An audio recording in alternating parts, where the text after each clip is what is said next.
ایک بات بڑی ضروری ہے، وہ میں نے آپ سے ضرور کرنی ہے۔ ایک آیت ہے قرآن پاک کی سورۃ بقرہ پہلا سپارہ آیت نمبر 120۔ اللہ تعالیٰ نے ایک حد بیان کر دی، فرمایا وَلَن تَرْضَىٰ عَنْكَ الْيَهُودُ وَلَا النَّصَارَىٰ حَتَّىٰ تَتَّبِعَ مِلَّتَهُمْ۔ فرمایا یہ یہودی اور عیسائی تم سے ہرگز راضی نہیں ہوں گے۔ یہ قرآن ہے اور سادہ ترجمہ تفسیر کی بھی ضرورت نہیں۔ یہ معاہدے کر لیں، محبت کے وعدے کر لیں، یہ تم سے راضی نہیں ہوں گے۔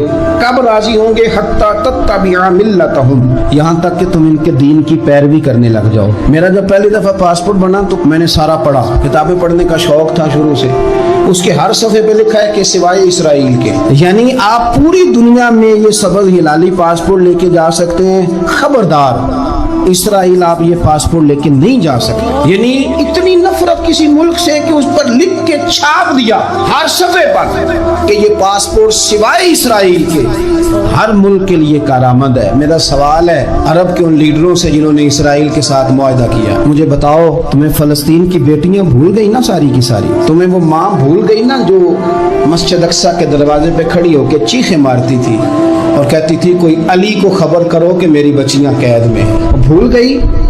تمہیں وہ بہن بھول گئی نا جس پر شراب کی بوتل انڈیلتے تھے اسرائیل کے فوجی؟ وہ آپ کو ابھی بھی ویڈیو مل جائے گی۔ وہ انڈیلتے تھے شراب کی بوتل، اسے پکڑتے تھے، دست درازی کرتے تھے، اور وہ بیٹی کہتی تھی یا رحمت للعالم۔ بھول گیا تمہیں وہ سارا کچھ؟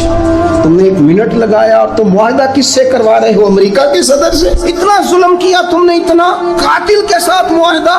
کیا سمجھتے ہو فلسطین والوں کا کوئی والی وارث نہیں؟ سنو، میرے رسول کریم صلی اللہ علیہ وسلم نے فرمایا میرا کوئی مالدار امتی دنیا سے چلا جائے، پیسے جائیدادیں چھوڑ کے جائے تو اس کی اولاد میں بانٹ دینا، لیکن اگر اس کے ذمہ قرضہ ہو تو میرے پاس آ جانا، میں اپنی امتی کا قرض ادا کروں گا۔ جس کا کوئی وارث نہیں ہوتا مدینے والا اس کا وارث ہوتا ہے، میں قرض دوں گا اپنے امتی کا۔ کیا سمجھتے ہو فلسطینی لاوارث ہے؟ صبح قیامت نبی پاک تم سے سوال کریں گے، تمہیں اللہ کے حضور حاضری دینی ہے۔ کیوں نہیں صلح کرتا اسرائیل فلسطین کے ساتھ؟ لبنان کے ساتھ دوستی کیوں نہیں کرتا؟ شام سارا کٹ گیا اسرائیل کی وجہ سے، آج تمہیں خیال آیا ان کے ساتھ معاہدہ کرنے کا؟ ہمیں سبق پڑھاتے ہو خدا سے ڈرو، اور پھر اقبال کہتے ہیں مسلمانوں سے مایوس نہ ہونا، حکمرانوں سے زیادہ امیدیں بھی نہ لگانا۔ وہ جو چھوٹے چھوٹے لوگ نکلے تھے نا صحرا سے، بظاہر غریب تھے، بظاہر ان کے پاس مال نہیں تھا، وہ خالد بن ولید جیسے، وہ سعد بن ابی وقاص جیسے، بظاہر ان کے پاس زیادہ اسلحہ نہیں تھا۔ اقبال کہنے لگے مایوس نہ ہونا، یہ نہیں کہنا بن کچھ نہیں سکتا، فرمانے لگے رات میں نے سنا ہے فرشتے آپس میں باتیں کر رہے۔ واہ اقبال تیرا بھی انداز کتنا نرالا ہے۔ کہنے لگے رات فرشتے آپس میں باتیں کر رہے تھے، میں نے سن لی ہیں۔ بھلا وہ کیا کہہ رہے تھے؟ یہ سارے لوگ نا خالد بن ولید، سعد بن ابی وقاص، یہ صحرا کے رہنے والے تھے، اور اس وقت کی سب سے سپر پاور روما کہلاتی، الٹ پلٹ کے رکھ دی ساری رومی سلطنت۔ تو اقبال کہنے لگے رات فرشتے آپس میں باتیں کر رہے تھے کہ سنا ہے پاکستان کے ہندوستان کے مسلمان جوان مایوس ہو گئے۔ کہنے لگا نہ مایوس ہونا، نکل کے صحرا سے، جس نے روما کی سلطنت کو الٹ دیا تھا، نکل کے صحرا سے۔ گرمی دیکھو اس شیر کی، ولولہ دیکھو اس مرد کا جو مصور پاکستان ہے، نکل کے صحرا سے جس نے روما کی سلطنت کو الٹ دیا تھا، سنا ہے میں نے یہ قدسیوں سے، وہ شیر پھر ہوشیار ہوگا۔ وہ کل باتیں کر رہے تھے کہ بہت سارے ان میں سے پھر جاگ گئے اور بڑی جلدی وہ بلاک بنائیں گے۔